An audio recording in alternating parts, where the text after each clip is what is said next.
আর আমার মার সাথে কোনো প্রকার বেয়াদবি করবো না। হ্যাঁ, যতদিন সম্পত্তি নিয়ে যাই হোক, কিন্তু আমার মার গায়ে কোনোদিন হাত তুলবো না। বলা তুমি ওদিকে তাকাইছ না, তোমার চামড়া উঠে ফেলবে কিন্তু। যে জীবনে সম্পত্তি নিয়ে আমরা যাই করি না কেন, কোনোদিন আমার মায়ের গায়ে কখনো হাত তুলবো না। বলো, কথা বলো না তুমি, তোমরা বলো না কেন? আমার মার যতদিন বেঁচে আছে আমরা সকল ভাই ভরণ পোষণ সব দেখভাল করবো। বলো বলো, তোমাদের মুখ দিয়ে বলো, আমি শালা বলতেছি কেন?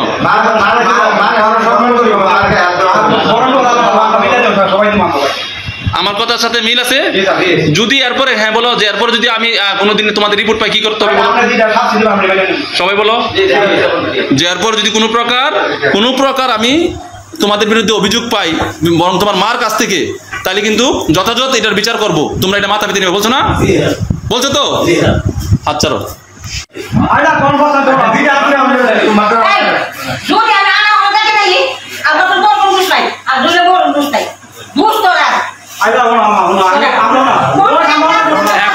এখন আমি যেটা বলতেছি আপনার কথা, আমি তো মাগো আপনাকে এক কথা বলে দিছি যে একমাত্র আপনি পারবেন আপনার সন্তান থেকে।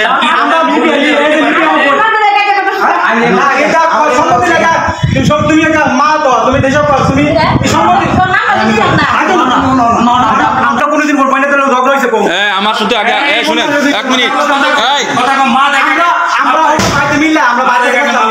তোমাদেরকে আমি প্রশ্ন করব, তোমাদের মার কাছ থেকে আগে মাফ নাও, তোমার মা আগে মাফ নেওয়ার পর প্রশ্ন করবো। বলো তোমার মাকে, এখন আপনি মাফ করার পরে এখান থেকে ফয়সালা যাবেন।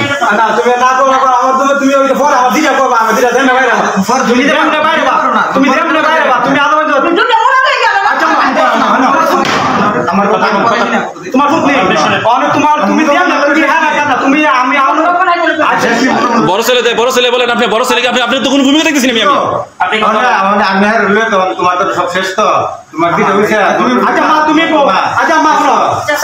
তোমরা বলো যে সবাই বলেছে, ঠিক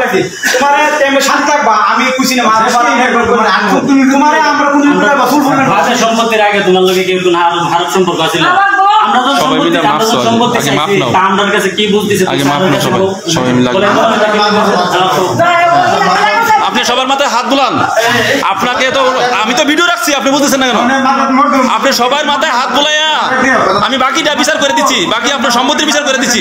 আপনি সবটির মাথায় হাত দেন, যে আপনার মাথায় না হাত দেন। হ্যাঁ, আপনি বলেন যে ঠিক আছে আমি যা কষ্ট পাইছি আমি মন থেকে মাফ করে দিছি, এরপর থেকে যদি কোনো কষ্ট হয় তাহলে আমার দিকে তাকান। হ্যাঁ, মন থেকে বাবা, মন থেকে। সব পেটে ধরছেন না, 9 মাস করে পেটে ধরছেন না, এগুলা মাফ করে দেন। আর মানুষের থাকে এরপরে